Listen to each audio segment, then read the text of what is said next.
আপনারা দেখতে পাচ্ছেন এবারে কিন্তু আমাদের ভাত রান্না শুরু হচ্ছে। ভাত রান্না করার জন্য এখন পাতিকে পরিষ্কার করবো। আমরা নতুন একটু ভুল করবোই। তো আপনারা দেখছেন আমি এখানে অল্প একটু নিয়েছি, আর একটু নেওয়া অনেক দরকার। এইটুকু নেবেন, নিয়ে এখন হচ্ছে পরিষ্কার করবেন।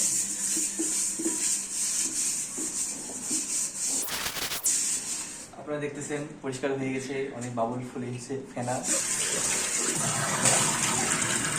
আমাদের পাতিল অনেক সুন্দরভাবে পরিষ্কার হয়েছে। এখন আমরা আমাদের পরিমাণ মতো চাল দিব। চাল দেওয়া একটু আমার কাছে চলে এসেছে। এখন আমরা এখানে প্রথমে খুলবো।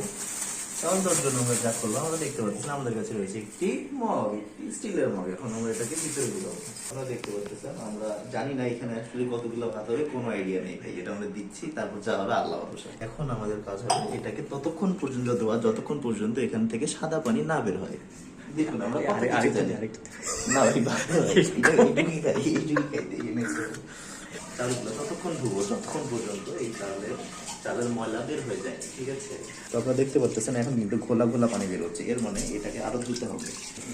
ধুতে থাকো। আপনারা দেখতে পাচ্ছেন দীর্ঘ 4 বার ধোয়ার পরে আমাদের কিন্তু এখন চালটা দেখা যাচ্ছে। এর মানে আমাদের চালটা মোটামুটি পরিষ্কার হয়ে গেছে, পানিটা অনেকটাই সাদা হয়ে গেছে। তো আমাদের চাল ধোয়া এখানেই সমাপ্তি হচ্ছে। আপনাদের জন্য আমরা এইদিকে পানি ফেলবো। আমাদের চালের কাজ কিন্তু শেষ, কিন্তু এই কাজই শেষ না, আমাদেরকে আরো একটি কাজ করতে হবে, সেটা হচ্ছে আলু নিতে হবে। আলু আমরা বড় বড় সাইজের 2টি আলু নিতেই হবে। কষ্টে আলু পরিষ্কার করতেছি। আপনারা দেখেন এইভাবে আলু পরিষ্কার করবেন, তাহলে যত জীবাণু আছে, যত পতঙ্গ আছে সব চলে যাবে। এবার আমাদের আলু ছিলা শেষ, ধোয়া শেষ। এখন আমরা আলু ছিলাবো। না আলু এখন ছিল না, সিদ্ধ হবে আগে, আলু আমরা এখানে ঢুকাবো। হ্যাঁ, আলু এখানে দিব। এখন আমরা 2.5 গ্লাস পানি দিব, যেহেতু আমরা 1 গ্লাস দিচ্ছি। বিসমিল্লাহ। আপনারা যদি ম্যাথে পাকা না হয়ে থাকে তাহলে আপনাদের জন্য এটা কোনো কাজ হবে না। সেটাই। দেখতে পাচ্ছেন আমরা হাফ নিয়েছি, নাকি একটু বেশি নিয়েছি? আরে হইছে হাফ নিয়েছি। আমরা দিব। হাত অবশ্যই পরিষ্কার করবেন। হাত অবশ্যই করে কখনো কোনো হাইজিন মেনটেন করতে হবে অবশ্যই।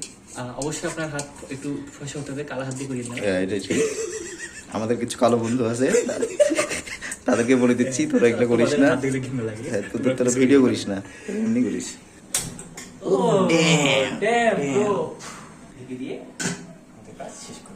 এবার আপনাদের সঙ্গে আমাদের দেখা হবে তখনই, যদি আমাদের ভাতটা সুন্দরভাবে রান্না হয় তাহলে অবশ্যই ভাতের খেয়ে দিয়ে রিভিউ দিতে। ইয়েস, সাথেই থাকুন।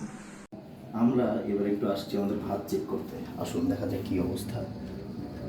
আপনারা দেখতে পারতেছেন ভাত কিন্তু দেখে মোটামুটি মনে হচ্ছে হয়েই যাচ্ছে, আশা করি হয়েই যাবে। দেখা যাক কি হয়। আমাদের ভাতটা কিন্তু প্রায় হয়ে গেছে। আমরা একটু নেড়ে দেখবো যে আসলে কি অবস্থা। দেখা যাচ্ছে ভাতটা কিন্তু প্রায় হয়েই গেছে। নিচে একটু পানি দেখা যাচ্ছে হালকা পাতলা। তো এই পানিটা শুকাই গেলে কিন্তু ভাতটা একদম, আমার মনে হচ্ছে আমাদের জালটা একটু কমে দিতে হবে।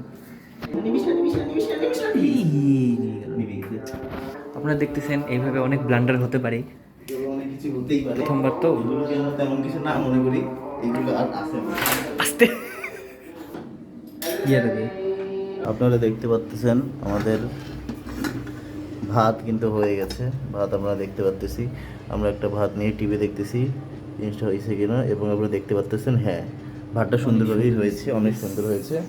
এবারে আমাদের কাজ শুরু হবে ডিম ভাজা এবং আলু ভর্তা করা।